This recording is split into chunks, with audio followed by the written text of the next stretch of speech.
அன்னை ஹதீஜா நன்னய பண்பை அகமதில் தாங்கி சிறந்தார். கண்ணில் கருணை கையில் தானம் கல்வில் இறைவேதம் சுமந்தார். செல்வத்தை மறுத்து வறுமையை ஏற்று சீமாட்டியாகவே வாழ்ந்தாரே. கண்ணியரே அன்னையரே கொஞ்சம் நில்லுங்கள், நம் கண்மணியா பாத்திமாவின் சரிதம் கேளுங்கள்.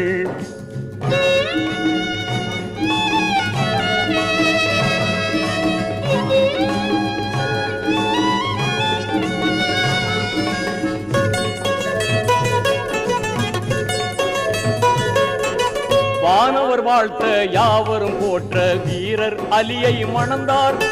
தீன்புல பெண்கள் புறவை ஒலிக்க சிறப்புடன் இல்லறம் புகுந்தார். கணவர் அலியை கண்ணுக்குள் வைத்தே கனிவாய் பணிவிடை செய்தாரே.